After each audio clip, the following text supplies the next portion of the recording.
আসসালামু আলাইকুম। আশা করি সবাই ভালো আছেন। আজকে আমরা সিজোফ্রেনিয়া টপিকটা দেখব।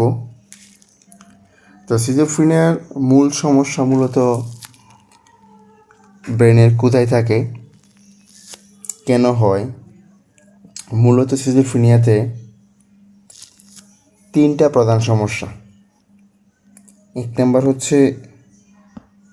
এক নাম্বার যে প্রবলেম সেটা হলো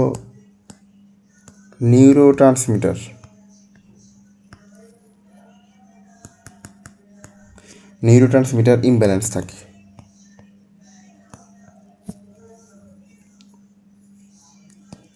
আবার হচ্ছে অ্যাবনর্মাল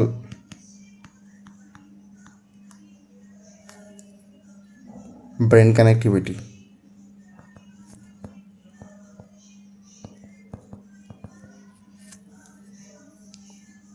আর নিউরো ডেভেলপমেন্টাল ইফেক্ট।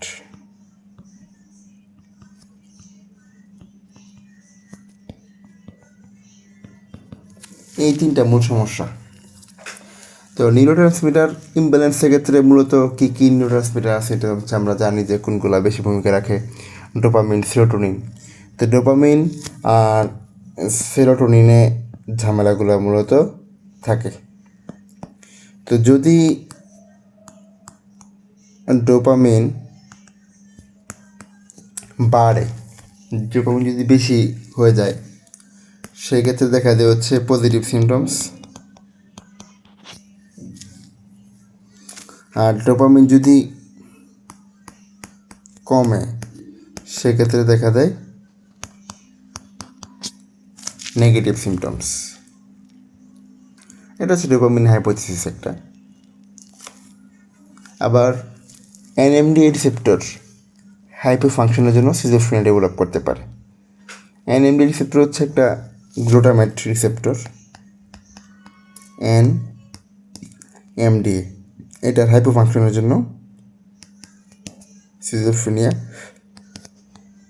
ডেভেলপ করতে পারে।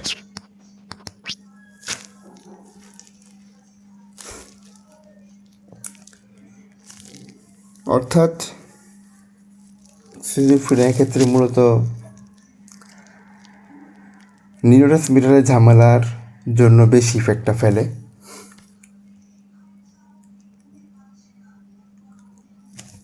তো neuro development effect, NMDA hypo function, dopamine imbalance, মেজোলিম্বিকে বেশি, মেজোকর্টিকেলে কম, যার ফলে structural brain change, ultimately clinical সিমটমগুলো ডেভেলপ করে। তো ক্লিনিক্যাল সিমটম কী ডেভেলপ করে? ফার্স্ট র্যাঙ্ক সিমটমস বা অ্যাকুট সিজোফ্রেনিয়ার ক্ষেত্রে ABCD, অর্থাৎ অডিটরি হ্যালুসিনেশনস, ব্রডকাস্টিং থিঙ্কিং বা হচ্ছে উইথড্রয়াল থটস। যে হচ্ছে ব্রডকাস্টিং থিঙ্কিং হচ্ছে আমরা জানি যে তার কথা সব কিছু পেশেন্টের কথা সবাই জেনে যাচ্ছে মনে করা। কন্ট্রোল ফিলিং, সে কারো দ্বারা নিয়ন্ত্রণে আছে মনে করা। Delusional perception. এই চারটা হচ্ছে অ্যাকুট সিজোফ্রেনিয়ার সিমটমস। আর ক্রনিক সিজোফ্রেনিয়ার ক্ষেত্রে নেগেটিভ সিমটমস, যে ফ্ল্যাটেন্ড ইফেক্ট, অ্যাপাথি বা loss of drive, avolition, autism, social isolation, social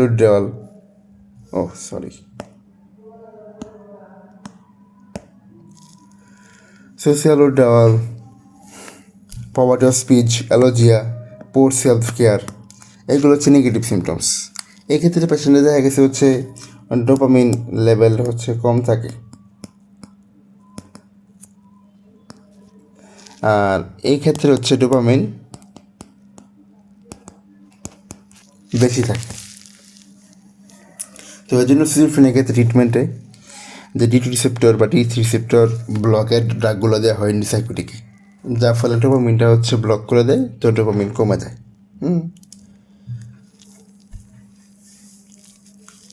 তো ক্রনিক সিজোফ্রেনিয়ার ক্ষেত্রে যে সিমটমগুলো ডেভেলপ করে এগুলো হচ্ছে নেগেটিভ সিমটমস।